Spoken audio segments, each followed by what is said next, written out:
know you've heard the almighty Van Halen reference, the Bullet Boys, right, the comparisons. Sure. The Bullet Boys are going to be the next Van Halen. I never heard it. I liked Van Halen and I liked the Bullet Boys. Just recently, though, and listening to the new stuff off of 10 Cent Billionaire and listening to some Van Halen recently, the David Lee Roth stuff, I was thinking, you could almost dance to Van Halen. And Mark, it's blues rock with the Bullet Boys, but it's just got a swing to it. It's almost kind of like a swaying. Is that something that you try to do? Is that a little bit of the Latin flavor, Mark, coming out, or is that? It just seems like it's real. Absolutely. And then I could see the comparison because it's almost danceable, almost. Well, I think you're probably thinking about this Bringing Home the Gun. It's got really pulsating, and you're right into the groove. It's just being a product of Los Angeles and the different musics that I grew up listening to. And my father's a big jazz player, jazz musician. He has a 30-piece jazz orchestra that he plays with every week. My dad's 80 years old and he's out there throwing it down still. So now I know where I get it from, right? Yeah, yeah. Oh, is that rehearsal? Mom's like, I'm the rock wife. My husband's out. Oh, it's hilarious. I'm telling you. No, and he's brilliant. He's always writing charts. Right. He's so brilliant. I have so much love for him. He's just so amazing. Yeah. But I think I get it from there. I get it from a lot of different musics from growing up. I really try to put all my influences, everything, condense it, and put it where it's just like real meat and potatoes on this record, where people will win. No, this is way too no, this is weird. Yeah. I'm not feeling this. Something. It all starts with the music, man, and it all starts with the Neanderthal groove. You got to have some type of groove in your stuff. Right. I don't care who you are, what type of music. There's got to be where you tap your foot. There's got to be something there. And I like to write in stuff that has groove and that's very rhythmic and that that it makes you feel, it pulsates your heart, moves your body. Makes you, it just makes you feel. Yeah, you feel it in your heart, and hey, you feel it in other places too, Mark. I mean, it's sexy music. I mean, it's really, it's. Thank you. It's hip swinging music. I mean, it's really good. I think that's something that I think was unique to the bands that could do that with the blues and the rock real well, and I certainly think the Bullet Boys were always one of those bands. Oh, thank you. Yeah, on this one, I really try to step out of the box, arrangement wise, and I did all the writing and all the arranging and I was very lucky to be working with guys that would actually listen to me with bass parts and things, because I love to get people's own thing, but sometimes you have this this sound in your head that you just have to hear. So I'd be like, can you please play this part? Promise it. Once I get complete, it might not even work, but can we try it? Yeah.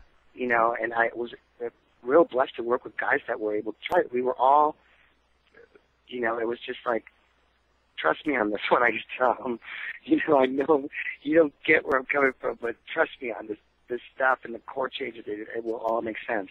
Right. But I always write. Music comes first. I always make sure that from top to bottom, it's essential that you have a foundation that is not for any pun, but harder to rock. Yeah, absolutely. It's got to be solid. You have to have a foundation. That's what the music is. The lyrics and everything else. It's just the color and the poetry and everything to explain. Basically what your feeling was when you wrote this music. So I don't know. And I have a very unorthodox way of playing guitar and stuff. I'm doing all the guitar work on this, and I was really happy because I got a chance to play guitar for the fans, whether they love it or not. Yeah. They've been asking me forever, Yeah, a lot of people. When are you going to play? And, right, yeah. And for all intents and purposes, I don't know, whatever it was, we just never incorporated it into it, Mm-hmm. So, yeah, I'm just so excited. I can't wait to play this music for everybody. And we've been getting a lot of new young fans out there. And I'll tell you what, it's just the coolest thing. I mean,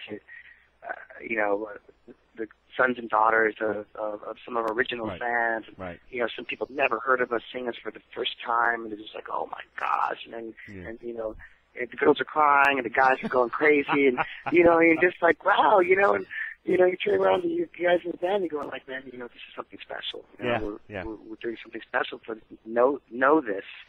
You know, I know that you guys are what you do, but know this, that this is very, very special.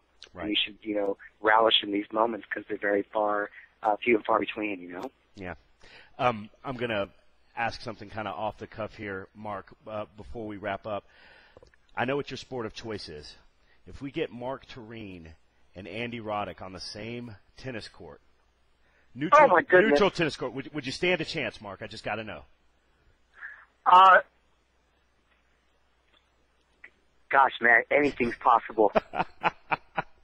I'm a person. I love thinking in the positive way. Anything's possible. I'll tell you what. You know, I'd be lucky to get a point off that guy. You crazy? He's not going to wear you down. No. Mark. That's the thing. He's not going to wear you down. No. Hey, listen. I'll go up there and try to hold my own. Trust me. Hey, I've been trying to get a one-on-one rock and roll tennis match with Lars Ulrich forever. Right. I've been trying to shout at him and challenge him forever for charity. We'll get together. Big tennis match. Okay, and whoever else plays, I know that the Gavin from Bush also is a huge, you know, actually I think he's ranked somewhere in England. Oh, really? Yeah. I'm actually working right now to certify myself as a tennis instructor. Oh, really? Great. Yes. Yeah, I love the game. I've played it my whole life, and I continue playing it. I just actually, here's a little tidbit. I was able to hit some tennis balls with Fred Curry the other day. Right. From Cinderella. From Cinderella, yeah. Mm-hmm. And because he's a tennis player too. Right. Oh, we had the greatest time. It was hilarious. Yeah. It's a good way to stay in shape too. Good. You talked about staying in shape and what it means to the live show and what it means, you know, for a lot of different things, obviously, but certainly the live show, and that tennis is really. Oh, absolutely. And that's cardio for sure. No, but I'll tell you what, I will challenge Andy Roddick. Let's get it out there, so people really know that I'm crazy. We'll do everything we can. 10-Cent Billionaire Angels is the name of the record. We're going to be pushing it around here. Mark, I'm going to actually have to write that you are a very humble and nice person. I don't know if you'll know how to take that, but that's what I'm going to tell everybody. Oh, thank you so much. I really appreciate it. You're quite welcome. I'll tell you what. When you see me, we'll definitely get together and hang out, have a cocktail, whatever, chill out, maybe have some dinner together. Sure. You know, this world's pretty crazy. You have to enjoy your friends and the new friends that you meet and everything else, and you got to take life day by day, man, because you never know what the heck's going to go down. Yep, you got to grab everything as it comes because you never know when it's going to be gone. That's for sure.